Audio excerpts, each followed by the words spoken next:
This podcast is for you if you want to learn about the wonderful and wacky world of the English language and the people who speak it. If you want to learn English, speak English, and understand different speakers of English, then you're in the right place and you're going to love our podcast episode today. Welcome to English World with Chris Americos. We are a team of language lovers, expert teachers, and native speakers who are on a mission to help people around the world speak English and show the world their true value. We correct mistakes, practice pronunciation, and explore grammar rules while drinking coffee and having fun. So get comfortable, relax, grab a pen and paper, and welcome to the show. Today's episode is brought to you by English Every Day, an unlimited speaking practice program where you can join live speaking practice lessons with professional native teachers 5 times every day. There are a lot of courses on the internet and a lot of useful videos too, but the one thing that is missing for most English learners is practice. And if you need speaking practice, then English Every Day is for you. So click the link in the description or go to chrisamericos.com to learn more today. EK is here with us today, and EK has done a lot of research on this topic. He's made a lot of videos on this topic. That's what caught my attention, his YouTube channel, What's Good English.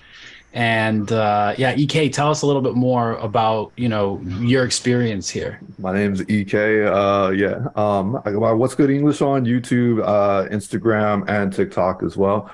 I think I'm the most followed on TikTok. And I talk a lot about language stuff.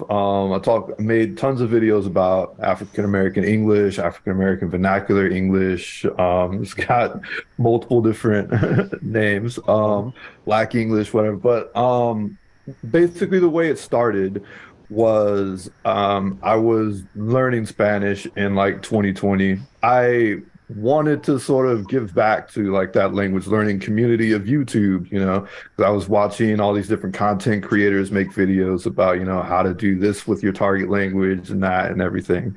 And I was like, I want to make something like that. And I wanted to talk about, maybe some of the quirkier stuff that comes with the English language, like some of, the different phrases and stuff like that we say, and like also talk about African American English, because it's the language, the version of English that I grew up speaking with my mother, my aunts, uncles, cousins, everything, and like my immediate family. It's it's my native language. And I wanted to show people that, there are rules to it, there's a system behind it, it's possible to say something wrong and incorrect in that version of English, and that it's not just, a collection of slang and bad grammar, which is what a lot of people kind of, refer to it as. So that was actually one of my questions. Is it AAE, AAVE, or AAL, or right? Like, what do you think the name should be? All right, so I'm wearing a hoodie that says AAVE. That's great. Yeah, so for everybody who's just listening later, his hoodie just says AAVE on it. So I guess that's the one you think it should be. Actually, no. No? Well, okay. So the official title of it is African American English. Or I shouldn't say official. The most up-to-date title is African American English. I think AAVE, African American Vernacular English, is the more widely known title that people use to refer to it. I actually had this conversation about a year ago when I was interviewing a speech pathologist for my channel, Dr. Deanna Latimer Hearn, and she let me know. She was like, yeah, the most updated one is AAE. But it's cool. Like, all of that stuff is cool. As long as you're not calling it, bad grammar, we're good. So, yeah. Okay, cool. So for you, the name isn't like a touchy subject or something, right? No, not at all. I mean, if you want to refer to it as like Ebonics, which is like an old term from like the 90s, like the only thing that like kind of has me turning sideways is like somebody brings up and calls it like Negro English. That was like from way back in the 70s. It's like, whoa. You hear like some old politicians and stuff like that say it. Like I think when Obama was president, One of the congressmen was saying something like, "Oh, well, Obama can communicate in Negro English," and everybody just collectively went, "Huh?"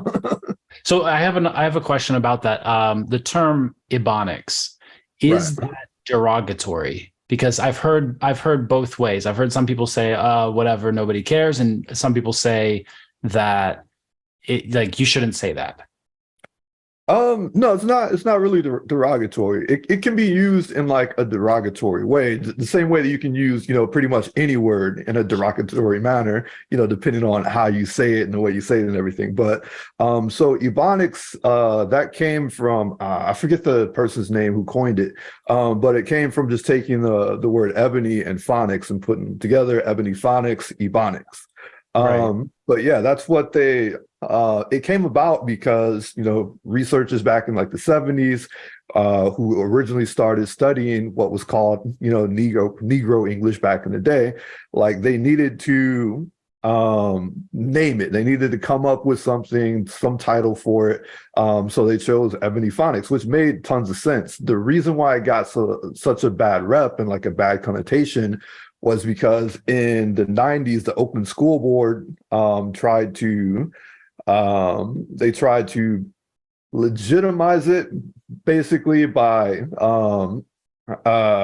trying to set up these classes for speakers of Ebonics to help them learn the code switch, basically help them learn what people refer to as standard English.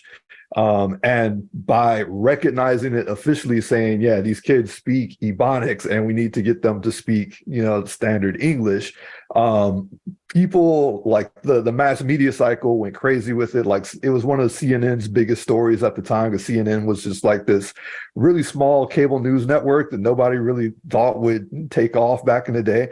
And people were asking lots of disingenuous questions like, oh, well, should children be learning Ebonics in school? Like nobody's going to be teaching these children Ebonics. They already speak Ebonics. They're going to be using Ebonics to teach them.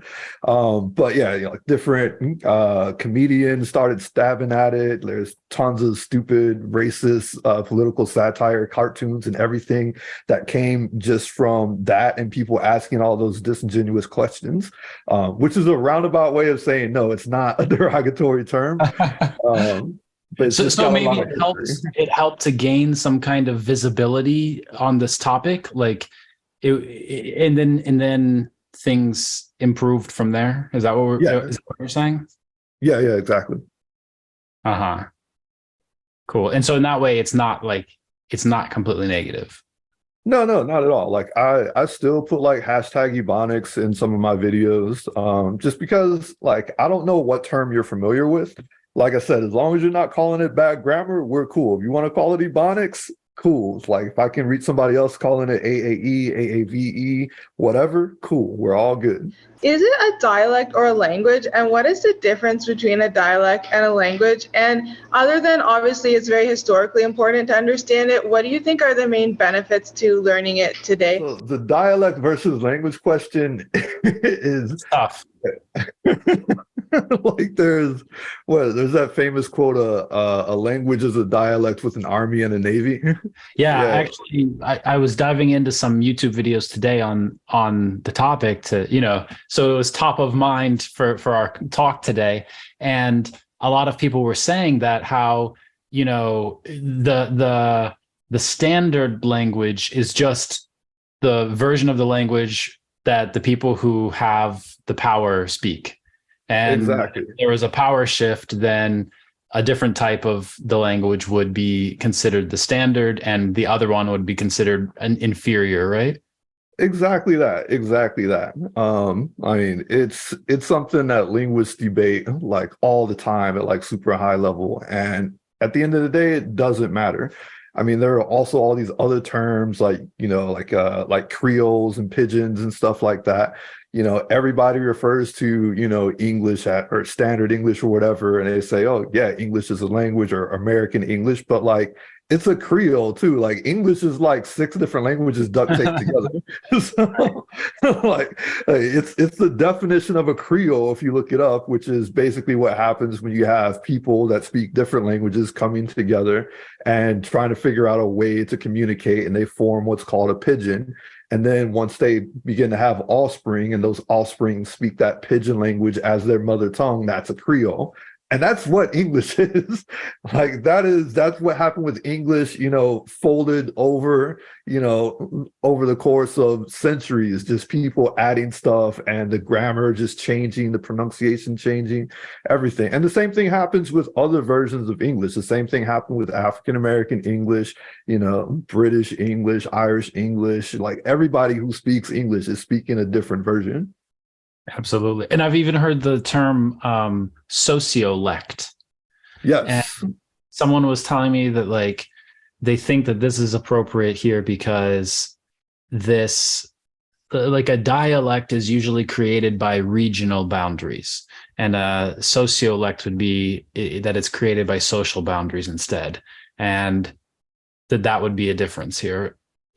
Yeah, it sort of is and it isn't, because like it is something that like a lot of Black people have in common, no matter where you are in the United States. If you're raised here amongst us, like a lot of us speak some version of it, but there are regional differences. Like Black people in New York, for example, don't sound like Black people from Texas. They don't sound like Black people from California. There's regional variants as well. So it's a sociolect with regional variants. You can say that. It's more than just one regional way of speaking. It's something much bigger than that, right? Right. How do you think that it becomes that a language becomes sort of the monolith or like the main language? Like, is it just like some people have explained religion, like say, Rome took over and then said, okay, we're now being Christian and not pagan. Is it like that with language, that it's who takes power? That's what becomes the dominant language? So there's a really good video, if you can speak Spanish, that Linguriosa put out, where she was talking about basically what we think of as the standard of any language is because of all these other different variants of the language existing. And then, people with power, people with the power to, make a textbook or something like that, like they get to choose what is the official quote unquote version of that language. But like the standard version of whatever language only exists because of all the different versions of the languages that are being spoken. And it's just, whoever has the power to, make that book or teach that class. For example, so something that's specific with African American English is the pronunciation of the word ask versus ax. Like, I want to ask you a question instead of I want to ask you a question. You got that hard kind of at the end of it. So that's originally from the word axion, right? From hundreds and hundreds of years ago.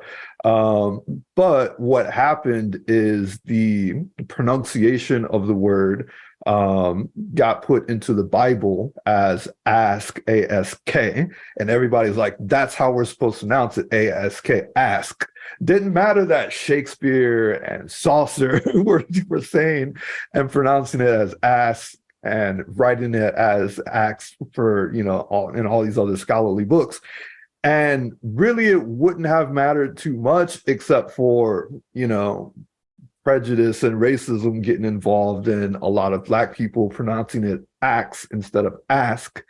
But because it was in the Bible, that's sort of what won out. It was in the Bible, and lots of people were using that particular pronunciation and that spelling of the word. So it could have gone the other way. Like if whoever was making those copies of the Bible way back when had gone with something that was closer to the Asian and went with as. So let's switch gears a little bit here and come back to let's connect this to culture, because now that we're getting into the topic of whoever's in power just making decisions that decide the standards of the linguistics of any language, then what about the powerful group or leading group appropriating cultural aspects and elements of culture from other groups that are not in that situation, right? Right. So like it happens, like a lot of times people will, I guess we're speaking about it in a very global way, right? Like it happens in different places in different ways. Yeah. But on this topic, especially, I think it's important because the culture of African Americans has been exported throughout the world as some kind of American culture. So in some ways, people see some elements of it as a standard American culture, whereas some Americans might view it in a different way, right? So people have different biases about this. And so maybe you can, I'm sure you have a lot to say on that because it happens a lot, right? Yeah. It's I actually kind of went a little crazy when I was trying to make a video about cultural appropriation last year. It's like I have so much stuff written and like just like sitting on a hard drive somewhere that I need to finally, get out there into the world. But as far as like, because it is a touchy subject now, it actually kind of changed up the way that I make some of my videos because I was getting lots of DMs and comments saying, hey, don't teach people how to appropriate our language because with specifically like it's with the power dynamics and everything of, the United States of America and with Black people in this country, there's been a long history of, take something that Black people are doing that's really popular and put a white face on it. And now all of a sudden you can make tons and tons of money from it and people run away with it. That's what happened with rock music, for example. We see that with like hip hop dancing and like just Elvis. Yeah, Elvis Presley is the shining example of take what Black people are doing, put white face on it, make millions and millions. And as far as like with the language right now, it's kind of a touchy subject because a lot of what you see in like those little short social media videos on like YouTube or TikTok and Instagram, where you've got these influencers that like, remember when I said like Black people from like New York and Texas and California and whatever, like all have different regional variants, but like all these random white influencers that are from all these different parts of the United States all sound the same when they put on this little quote unquote blackcent. And it's like, where did you get that from? How come y'all all sound the same? Like, you are from Canada. She is from, like California. Y'all should not have the exact same pronunciation of this word. Like the Black people over there don't sound like you. And that's part of it because we're like, hey, this is our thing. Like, why are you coming into our thing? And so when I originally set out to start making videos, like my goal was always to educate about the language.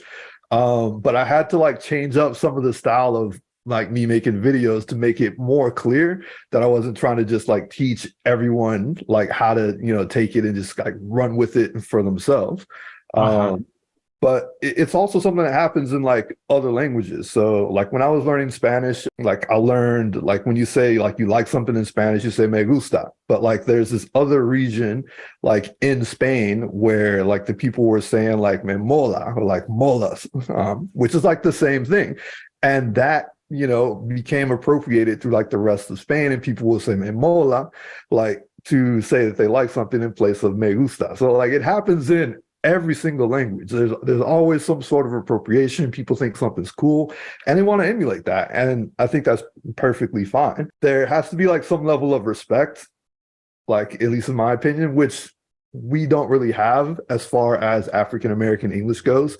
One of my favorite people on TikTok is influencer name by the name of Lynn Penny. I think she goes by like Miss Punny Penny. And she does Scots word of the day. Like she speaks Scots natively, and she teaches a different word from Scots and how to use it every single day. And it's great. But like, if I was to say like, hey, Scots isn't a real language, everybody would be offended. Like, oh, and Scots has like a lot of similarities with the way that people tried to say it was just, bad grammar and just like a bunch of nonsense, and that it wasn't really a language and all this other stuff. But like now there's this respect, this level of respect that people have for it where you can teach it. We don't really have that respect because we still have like tons of people, like including speakers of African American English, that will refer to it as like just a bunch of junk and slang and whatever. So when it comes to like cultural appropriation, it's a sore subject for a lot of people because there's not that respect. And while we're not getting the respect or, just like the acceptance from people saying, hey, yeah, that's a real thing that you have that exists.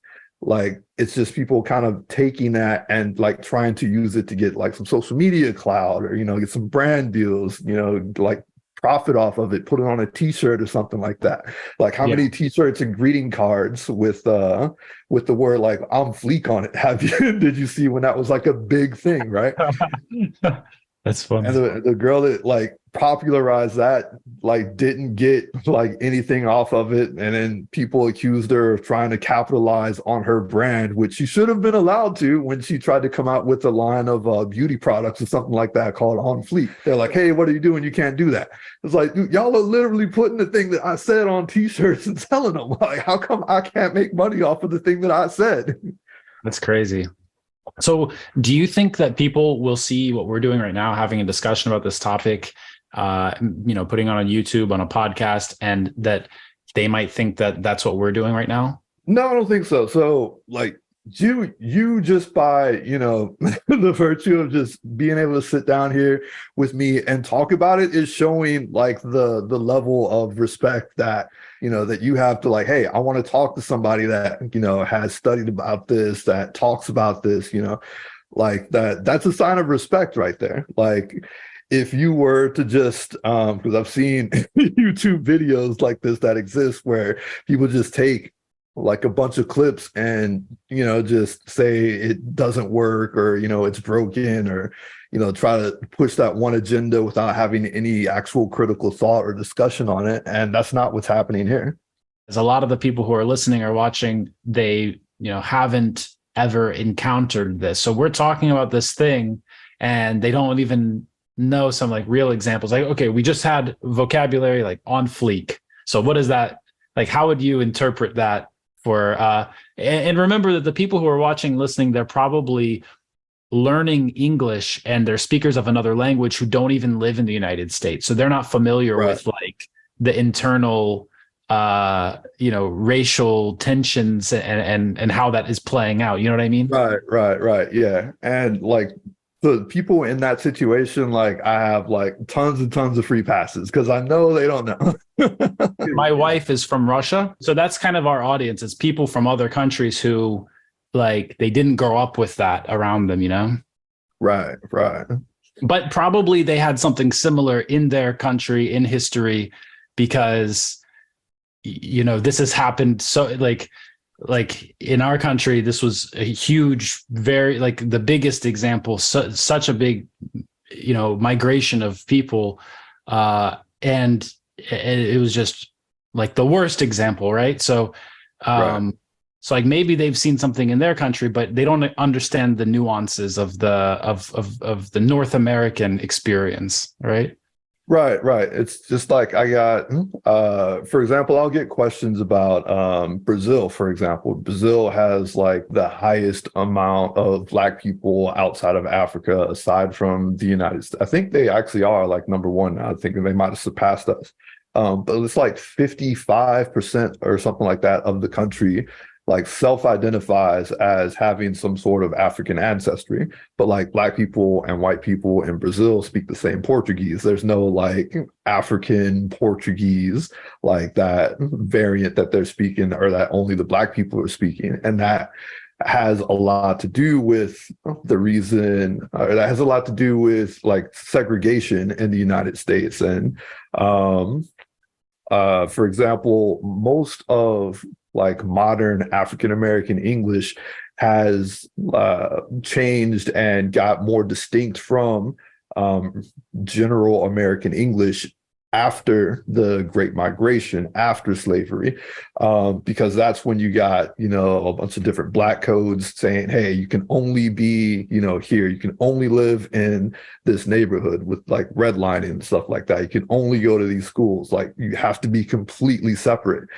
And, like if you look on a map and you say, okay, like this is where Spain is, this is where Spanish started, but like all these people way over here on this other continent, they speak Spanish, but it's like a little bit different. Nobody thinks that's weird. They're like, yeah, of course, they're, thousands of miles away.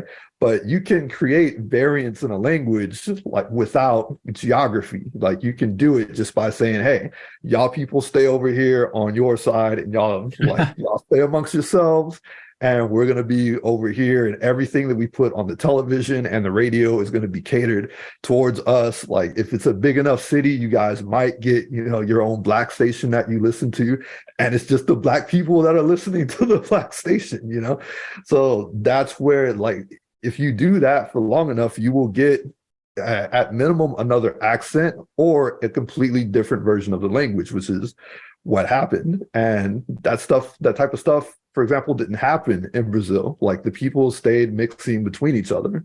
So you don't have like that. The language of Portuguese evolved separately from, Portuguese in Portugal, but everything evolved together in that one country. Whereas in our country, stuff went just in all different directions. Will language eventually become so there's like one language that everyone speaks, or will it become more diverse? And how will it be in 5 years versus 10 years versus 100 years? That's a good one. I think there won't be one language without other languages, right? Like right now we have English is the lingua franca, the main language that is used between other people. And it could be another language in the future, Chinese, Hindi, but right now it looks like English is in a good position to stay here for a while.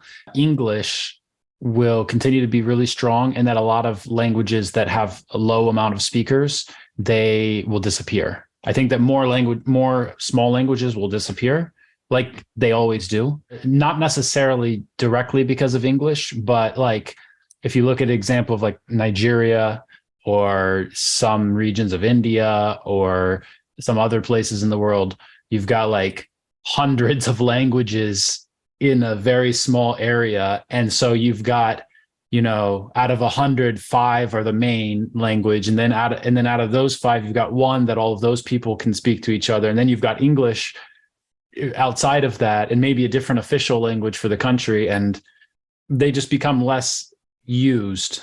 And so English is the least at risk of that right now, right? Yeah, I would agree. Like, I do foresee a lot of the smaller languages, unfortunately, dying off. At the same time, there's like 8 billion people in the world, and like all of like the major languages that most Western people think of is like English, Spanish, French, German. What else you got in there? You got like Dutch, Russian, like you got all these other languages that people kind of know of, but like if you add them all up, like they barely get to like 4 billion. So like, what do these other 4 billion people speak?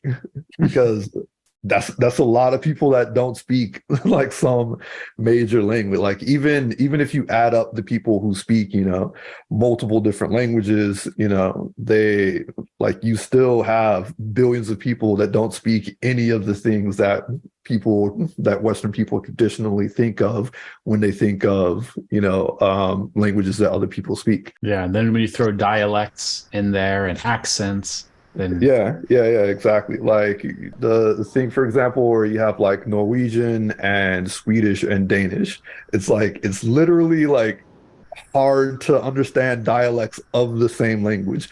And within those languages, there are dialects that are hard to understand. There was a person that commented on one of my videos that I think like she lived in Norway, and she was saying that she had to have her mother come into like this hospital that she was working in because there was this couple that came in from some random part of Norway that literally nobody could understand. They were speaking Norwegian, but nobody could understand their version of Norwegian. But like her mother lived there for a while or whatever, and she could. So like you still get that within the same language. So I don't foresee it going down to one language anytime soon. Do you think it's better if more people start to speak a central language, like the way English has developed, or like Chris mentioned, could be different in the future? I think you can lose part of who you are. So there's a video that one of my friends made based off of this clip of Michelle Obama. And like, I love Michelle. This is not a diss to Michelle Obama in any way, if anybody is listening to this. But she said in the video, she said, you know, you have to learn to speak proper English, you know, and she said that other stuff won't get you a job.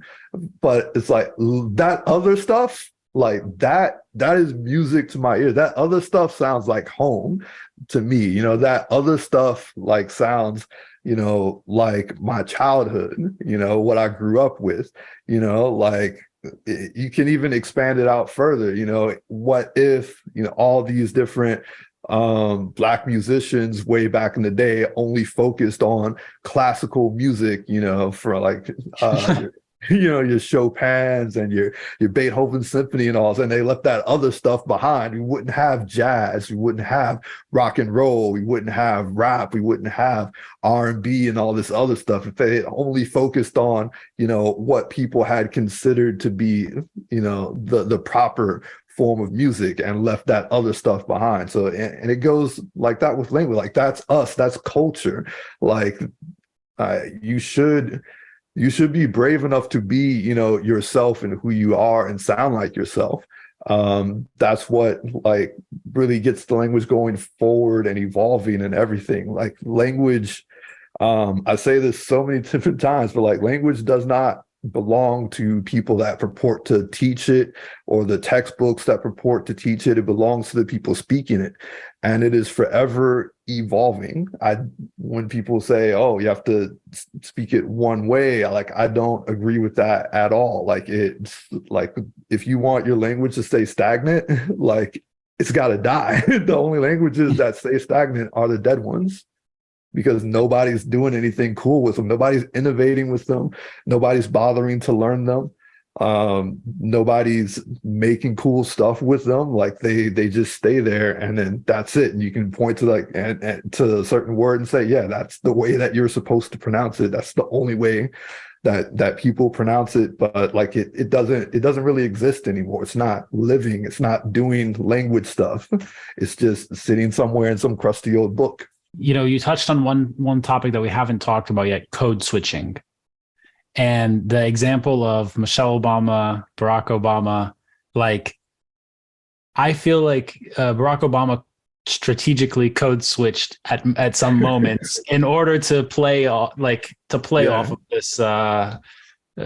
this, like he built rapport with people by being a real guy. And he was able to code switch to show kind of like, that he was like, you know what I mean? Like that he used it in a different way at a presidential level. So yeah, definitely. So it's code switching just on the basic level is just like switching between like two or more languages or two or more versions of language within a conversation. You know, same thing, like if I was to suddenly start speaking Russian and then you would understand and you would reply back to me in Russian. I don't speak Russian, so we can't do that person. That happens with my daughter all the time. She switches between Russian and English. And so sometimes she'll like say half of a word using English and half of a word using Russian. And it just like reminds you again that she's trying to switch between the two, and it can sound funny when someone's switching between the two. Yeah, right. Yeah, it's funny. My friend, he has two kids. They're half Chinese, so and their littlest one, their son, it's like 2 years old or something right now, and like so he hasn't separated English and Chinese in his head yet. He just speaks both, and occasionally it's hard for his parents to understand him because like he's going between both in a way that they don't expect. But his daughter, who already went through that, and she's like what, 5 or something like that now, like she understands exactly what he's saying because it's like, oh yeah, like, oh, this, like, yeah, he's saying this part of a word with this part of a word. Cool, I got the entire sentence. I understood it. That's awesome. With code switching, there's like a lot of what people get caught up on when we talk about code switching is the reason that people code switch. If both of us have the same code and we just want to, switch it up because there are certain things that you can just express differently and better in a different language than you can in another one. Right. Like that's, one reason to code switch. Another reason to code switch, which is the one that a lot of people think of in the United States, when it comes to Black people and speaking African American English, is like the power dynamic, or will I be accepted? Will I be thought less of if I say this, in a certain way? So let me stop. Let me say something quote unquote proper English or standard English or whatever to like, so that so that people don't think that, I'm a certain type of person. Right. And sometimes people will even like reduce it down to talking white and talking Black. Yeah, exactly. To use your white voice for certain stuff, like you're trying to get to, like, for example, you try to call like customer service or something like that, and you put on your best white voice because you think people will like will treat you differently or treat you better. Like, it also works, the other way too. Like, you Really? hear somebody on the phone, like, and it's like, okay, this dude is Black. Let me just switch it up. And it's like, hey man, what's going on? Like, oh, I got you, man. We got you. We cool. And we just keep on going. Like it. When I was first out of high school, my very first job was in a call center. And occasionally I would get somebody on the phone and it was like, they was Black, and I was like, all right. And we would just start talking just regular, African American English, and we just vibing whatever, and like it would help me connect with them a lot better, to try to get them to change their long distance carrier. That was a horrible, terrible job. That's funny. Yeah, but it was a way to connect with them. Like I said, like that other stuff sounds like home. When you hear somebody that sounds like you, like you are, more willing to work with them and everything like that.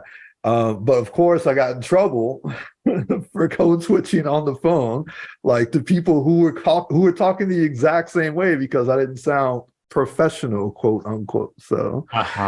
Like, yeah, there's so it's like to code switch or not to code switch. And that is the question. Do Justin Bieber and Justin Timberlake code switch? I think they do. Like it's in that weird. So let me back up a little. Let me back up a little bit to what you said before about like it's never happened. That's bogus. So one thing I need to make absolutely clear about African American English is it is not exclusive to Black people. There are plenty of non-Black people that speak African American English. They perhaps grew up around a lot of Black people, perhaps were raised by Black people. My uncle, for example, he has like an adopted son that was a white kid. So like what else is he gonna speak? He's gonna hear the way that we speak, and that's how his whole like English language is going to form based off of what he's hearing, what's around him. So these people out there exist and they speak it perfectly, and the thing is, like, we can tell, Like, just like a native Russian speaker, like your wife probably knows, like when you say something that, no Russian would like ever say really, Yeah. or like maybe you pronounce something that's a little bit off or whatever, like there's like a native speaker advantage where you can be like, no. Like you're from someplace else. Like, Yep. despite how good you get at speaking the language, there's always like, you never really hit that native level, right?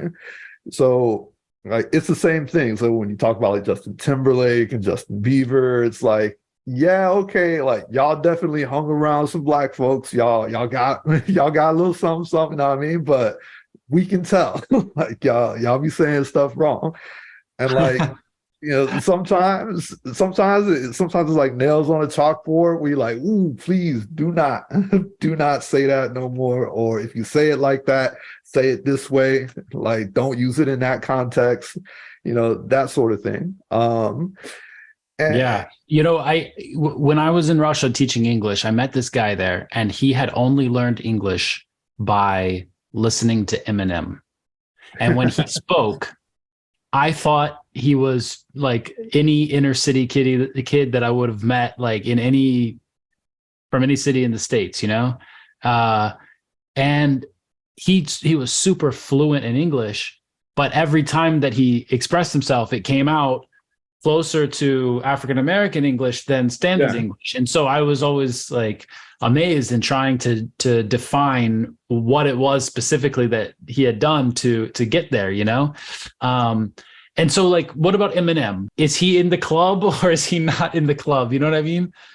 Yeah, no, Ilm is clearly in the club, man. Like, there's like, I've never heard Eminem say anything that had me like, yo, what, how did you just say what? Like, I've never heard that. I mean, like, I haven't watched, thousands of hours of interview footage to nothing has ever set my ears off. And like, the example that you gave, like, is actually a really good example of like how to, learn how to, speak like a native. It's the trick that all the immigrant kids do that, unfortunately, a lot of them do it because they feel bad about the way they speak or they're getting teased about it and they want to improve their accent. So like they pick a person and they, just parrot back exactly what they say and how they say it, and they get it. There's a really popular guy on like Instagram and TikTok by the name of Jay Cho. It's this Korean guy.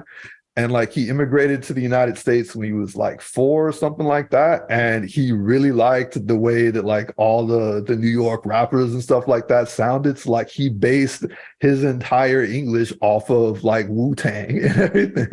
And like I can't differentiate between him speaking like English and like some other like New York black person speaking English.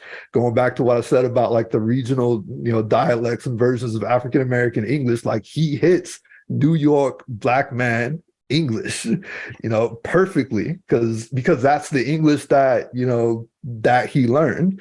Like, and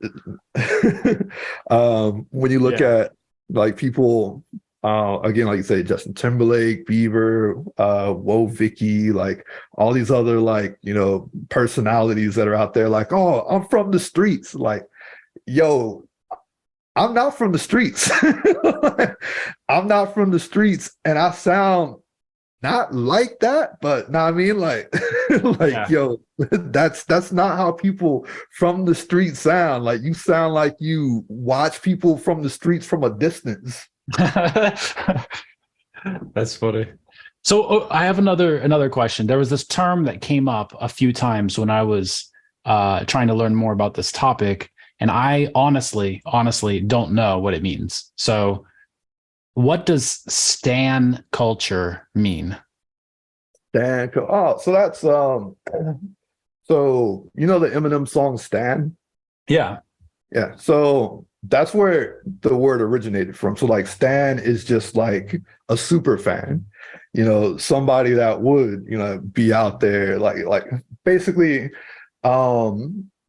it's describing like stan culture is like you are like 100% for this person. You don't care what they do, like you're there with them, you're their ride or die.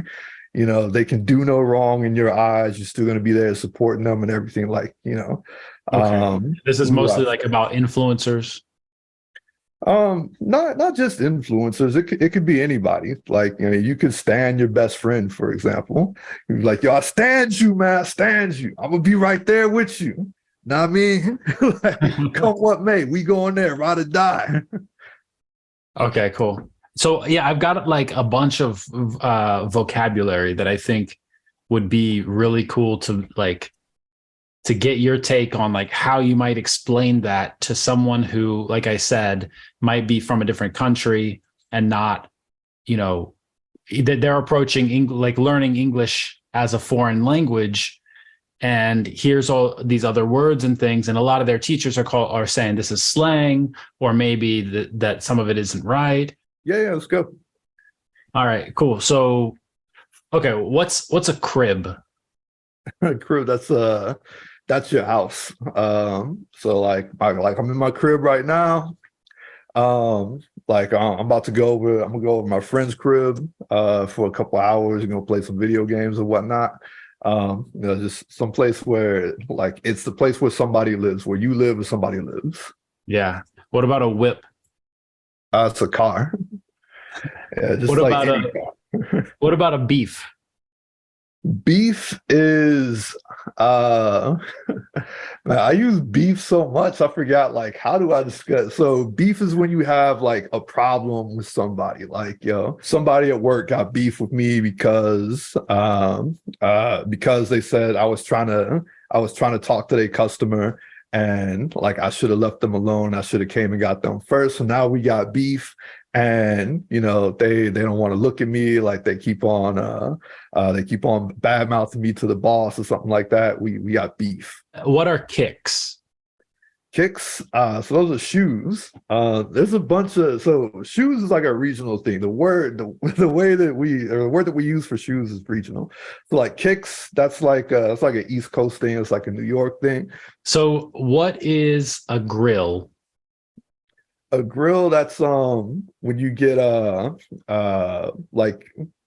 it's your teeth. Like you get your teeth replaced with like, you know, like diamond or gold, or like there's also a thing that you can just put over your teeth. That's called a grill, and it's just a way to decorate your mouth. It's the definition of put your money where your mouth is, right? Exactly that. Okay, some verbs, right? To have something on lock. It depends on the context, or even like, you know, we're talking about language, like, yo, I got that Spanish on lock. That's why I'm working on French right now. Like, you know, I have an understanding of it. Like I got it down. I know it real good. But like, it could also be like, you know, if you're going to like if you prepay for something, for example, like I'm a huge Street Fighter fan. I got like Street Fighter figurines back here. It's like, yeah, I prepaid for Street Fighter 6, and that's coming out what, 2 months from now. So like, yeah, man, I got that on lock. You know, it's done. What does it mean to holla at someone? To holler at someone? Okay, so this one's sort of generational. So like older people would say, like, I want to holler at somebody, just mean I want to talk to you. Like my grandfather, you know, he would call somebody, like, and like he would call his friend up, and if he wasn't there, he'd be like, well, tell Jeff when he get back, I want to holler at him. You know, yeah. Like I want to talk to him, you know, but to holler at somebody, like the way that people use it now mostly is like you want to talk to somebody, like you want to like ask somebody out, to date somebody or something like that. Like, oh, yeah, I'm trying to holler at that one girl that I seen at that party the other day. So, and it's usually men using it to talk about women that they want to talk to. Like women don't really use it to talk about men. Like, or they might say something like, oh yeah, he was trying to holler at me. But it's usually like a man doing something to the woman, not the other way around. What about to get played? To get played is to get fooled, basically. Somebody got over on you. For example, like, you know, It can be something like a scam too. Like, this one Yeah. dude told me to give him $20 and he would watch my car for me. But when I came back, my car was there, or my car was gone. I got towed, man. I got played. Yeah. And what about to be played out? To be played out is like something just like went out of style. For example, on fleek is played out. Nobody says that anymore. Okay. Really? Nobody says that anymore? Nah. If someone says, I'm straight on that. I mean, so, I want to say it means you good, but like you good can mean like I'm good on that. I'm good on that. I'm straight on that. Yeah. It's like I'm straight on that. It's like I understand it. You can also just say like you don't have to say like I'm straight on that. Like there's a famous clip of Obama at I think it's like this hot dog place in like DC or whatever, where like the guy oh yeah, he's like paying for his food and like the cashier is like, oh, like here's your change, and he goes, I'm straight. He's like, yeah, it's fine, I don't need it, you keep it, whatever. Like I'm straight can mean like tons of things too. Like I'm straight and I'm good like have like so many different meanings based off of context. Like hey man, you want to get something to eat? Nah man, I'm straight. It's like I'm not hungry. Or you say, nah man, I'm good. Like that means I'm not hungry. Like you fall down a flight of stairs, you're like, oh hey man, you all right? I'm straight. It can mean that. Like I'm good, I'm okay. Like it's depending on, it's super contextual. There's like literally like 50 different things it can mean. Well, what does it mean to keep it 100? Keep it 100. So like to be truthful, basically. Like it means you're telling the truth. Like, hey man, like let me just keep it 100 with you. I never liked her, and I'm glad that y'all two is splitting up. Some adjectives. What's it mean if something is bomb? Bomb is good. So it's been a super resilient word because because it evolved from like something being the bomb is meaning something like really really good, and now people just say like bomb. A lot of people use it for food mostly now. So like McDonald's got the bomb fries, for example. Like, oh man, that food was so bomb. But like it can also be like some other stuff like, oh man, they selling these bomb jackets over there at Nordstrom. You gotta check them out. Yeah, and this is also a situation where in African American English, a lot of speakers will use the word ass not to mean a part of your body, and they might be right. They might say, yeah. So you can add the word ass to almost any single word, every single word, and it will like depending on whatever. Like man, my ass was talking to their ass, right? or here with adjectives like bomb, like a bomb ass jacket. Yeah. Just like even better. Like, it just gets crazier and crazier. Like, yeah, that bomb ass jacket, like, dude, those some bomb ass shoes that you got, man. Where you get them from?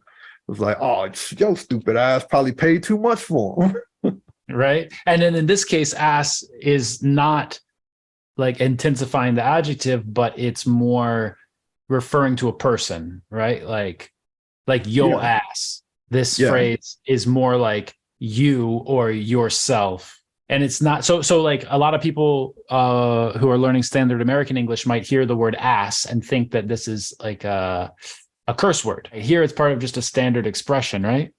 Yeah, exactly. It's like it's usually just like an intensifier or something, or it like, and it's not a negative intensifier necessarily, like like we just said, bomb ass is like even better, right? Like, or it's just like saying something is the shit. Like it's not bad, it's good, it's really good. In fact, intonation is also interesting here because it's always like bomb ass jacket. It's never like bomb ass jacket.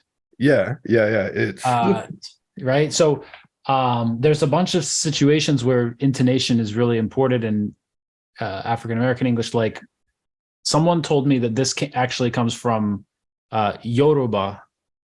Because Yoruba is tonal. and that there's like when you say the same word twice, especially like the adjective, then it takes this from your. So the example was like, I got to get up early, Yeah. or he came home late. Yeah, Right? yeah. And so using the like repeating the word twice, but with the intonation stressing the first word, and it means like very, something like this, right? Yeah, exactly. It's actually no the linguistic term for this one. It's called epizeuxis. So uh, Oh, yeah, it happens in a lot of different languages. But yeah, just doubling up on the words like, oh man, like dude, I'm tired, like, or stuff like that. So it's like the first one is the stressed one, and the second one is like unstressed and like falling intonation. And then also what you were saying about intonation, like in African American English, because like English just in general doesn't really have formality. Like, it's not like other languages where there's like a formal, like where there's an official grammatical formal way to say stuff, like Japanese adding like mas into whatever instead of like wakaru is wakarumasu or wakarimasu. Like, it's been so long since I tried to learn Japanese. yeah. Or In like Spanish Spanish having, has yeah, usted, instead and all that. and Russian Yeah. has vui. Yeah. Yeah, English doesn't really have that. We just kind of like add a whole bunch of ornamental words and try to make stuff sound prettier. Like, oh, is there anything that I could help you with? Instead of like, what are you looking for? Like, can I help you, sort of deal. With African American English, tone comes into play a lot.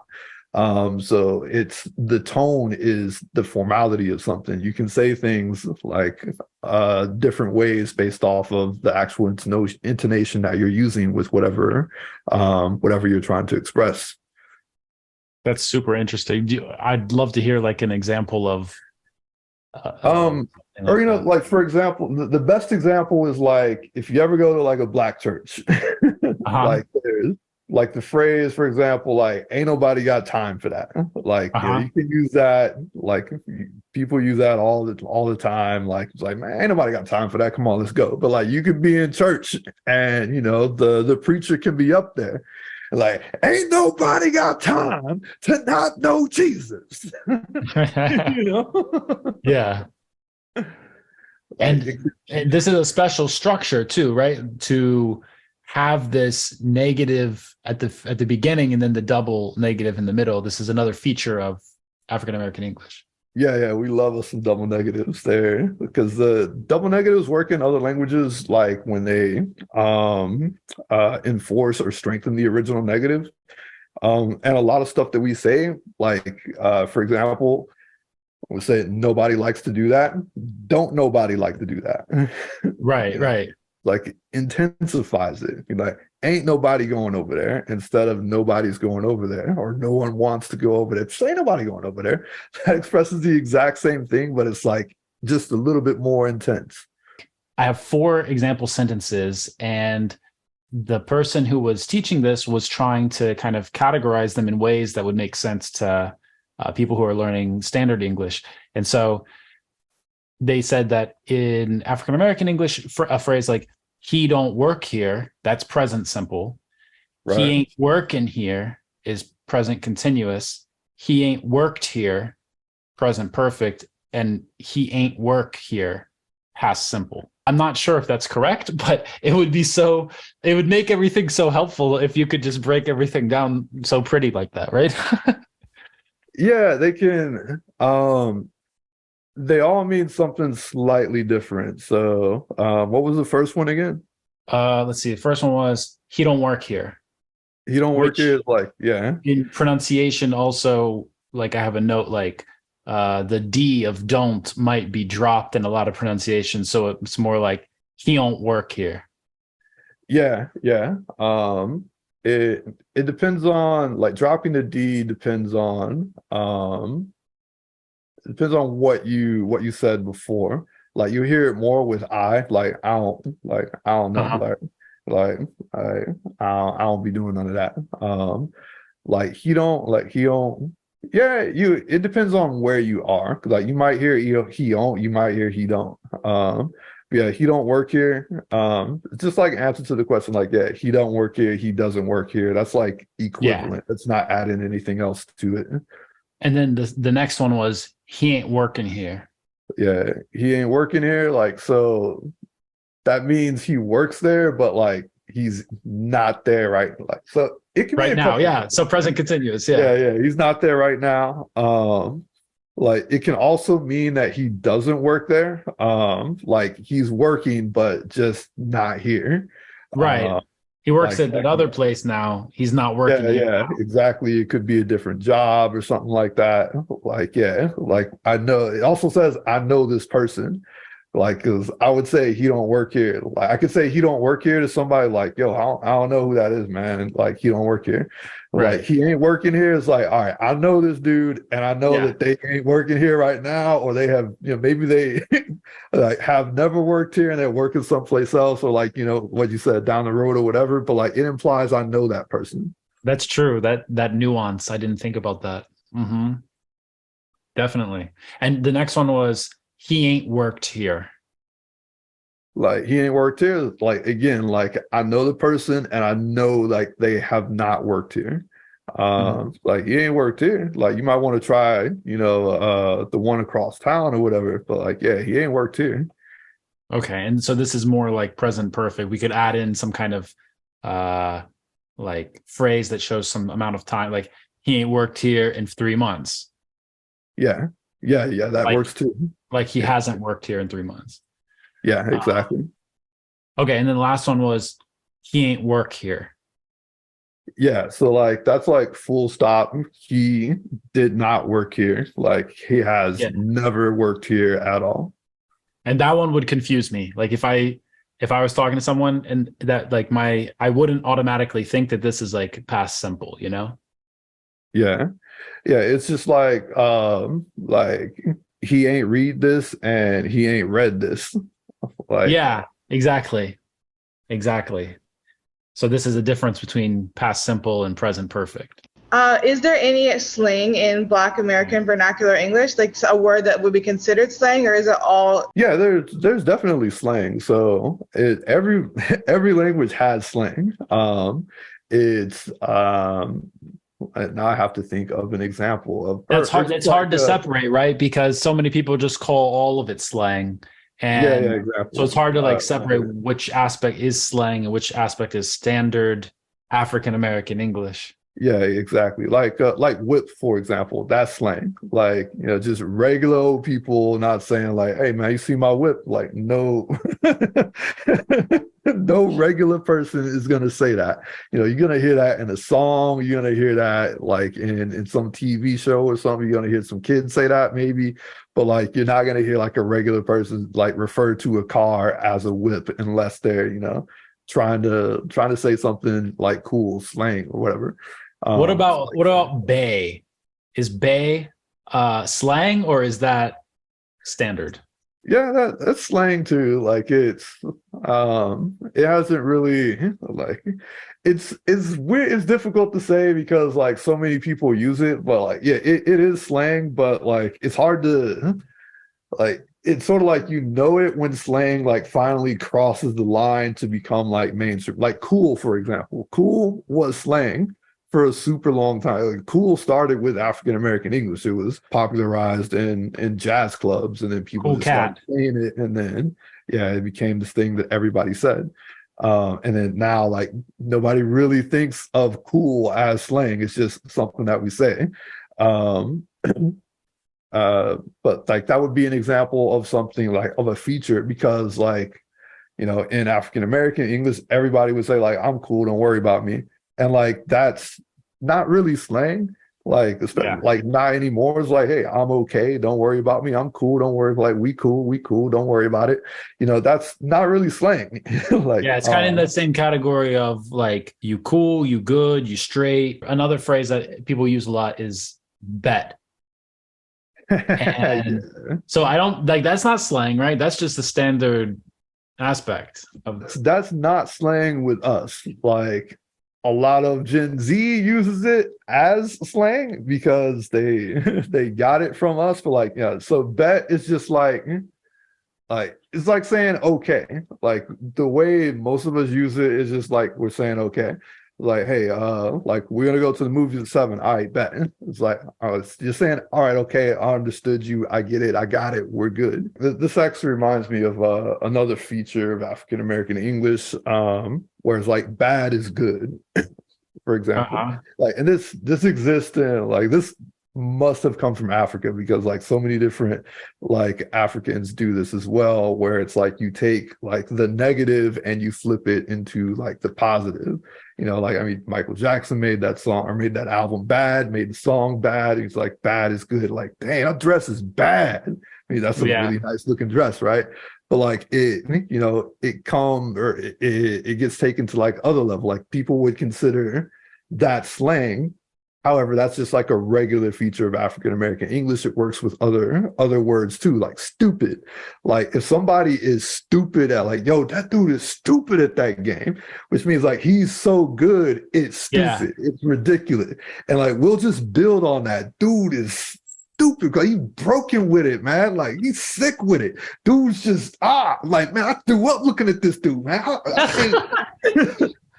Like, and all of that is just because they're just so good at that one thing. Or it's like, oh, like man is like man's got too much money, man's got ridiculous money, man, like nutty money. You know, just like crazy. Like you say the negative, but it's actually the positive just to express how ridiculous something is, or like how good something is. It's like that's not slang. That is a feature of the language that, you know, if you are like looking at it from the outside, you would think that like stupid or, you know, like crazy, nutty, ridiculous, whatever I'm saying is a slang word, but it's not slang. It's just me trying to find the most ridiculous thing that I can say to express how good something is. Yeah.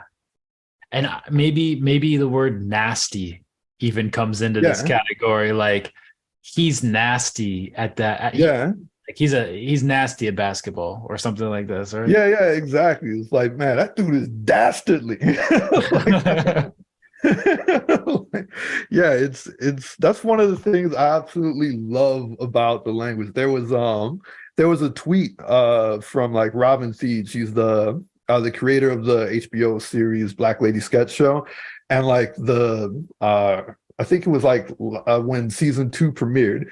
And she tweeted that she got so many replies like something wrong with you, girl. Like, oh my God, you so crazy. You need to get help. This is wild. Oh my God, I'm calling your mom. I'm calling the police. All of that was to say you're doing such an amazing job. The show was so funny. I can't believe this show was so funny. It was all praise, you know, but it's like if you're just looking at the messages on the surface, like not knowing how we express like that sort of praise, you'd be like, they just told you that you needed to call a psychiatrist. Like they don't like you. That's funny.